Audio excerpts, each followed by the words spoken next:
ព្រឹកនេះអត់មានម្ហូបអីឆ្ងាញ់ឬក៏ពិសេសអីទេបងប្អូនណាគឺកាលពីថ្ងៃម្សិលមិញហ្នឹងអ្នកជិតខាងគឺគាត់យកត្រីកាភ្លៀងយកបលក់ឲ្យខ្ញុំមក1គីឡូតែ9,000ទេបងប្អូនឲ្យធំល្អទីស្រស់តែម្ដងណាប្រឡាក់ហើយគឺខ្ញុំពេលស្អែកពេលព្រឹកហ្នឹងគឺព្រឹកមិញហ្នឹងឯងបងប្អូនគឺខ្ញុំយកទៅហាលហើយយើងស្ពបទៅខ្ញុំយកមកចៀនទៅហើយចៀនមកល្មមទៅគឺលើកាយបងប្អូនរៀងក្រហមកុំឲ្យវាខ្លោចតែខ្លោចវាលេងឆ្ងាញ់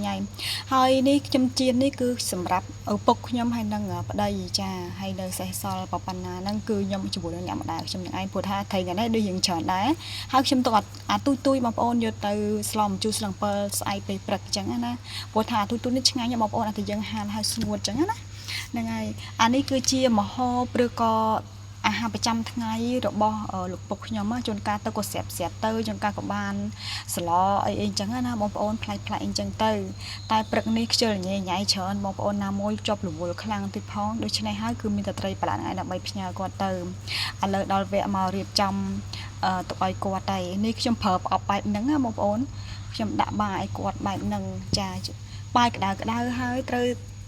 នឹងត្រីចៀននឹងប្រឡាក់ចៀននឹងក្តៅទៀតចាគឺសំល្មមហើយឆ្ងាញ់មកល្មមតែម្ដងបងប្អូនហើយណាមួយពុកខ្ញុំគឺគាត់ធ្វើការហត់ខ្លាំងមែនតើបងប្អូនព្រោះដូចស្អីគឺគាត់ជាសន្តិសុខផ្សារតែខ្មៅចាស់យើងនឹងឯង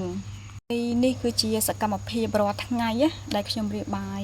បចំបាយម្ហូបអាហារសម្រាប់គាត់គឺរាល់ថ្ងៃខ្ញុំធ្វើបែបហ្នឹងឲ្យបងប្អូនគ្រាន់ថាខ្ញុំមិនដែលបានធ្វើវីដេអូបង្ហាញបងប្អូនទេបងប្អូនអើយចាជួនកាលទៅក៏បានបង្ហាញជួនកាលទៅក៏អត់ដែរអញ្ចឹងណាហើយខ្ញុំមានតែពិសេសទៀតចាគឺតែយើងធម្មតាហ្នឹងឲ្យបងប្អូនយើងឆុងទៅឲ្យគាត់មួយកែវនៅពេលដែលយកទៅឲ្យគាត់ណាបងប្អូនណាមួយគាត់ហត់តាបងប្អូនអើយចាគឺគាត់គឺជាសន្តិសុខក្នុងផ្សារតាខ្មៅចាស់យើងនឹងឯងជាមួយនឹងប្តីរបស់ខ្ញុំចា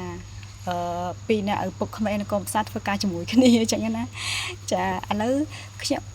អាហារសម្រាប់ឪពុកខ្ញុំចាគឺបានរួចរាល់ហើយឥឡូវដល់វគ្គដែលខ្ញុំត្រូវយកទៅឲ្យគាត់អញ្ចឹងណានិយាយចាំទៅអត់មានស្បោងស្អីអត់មានខ្ចប់ស្អីស្អាត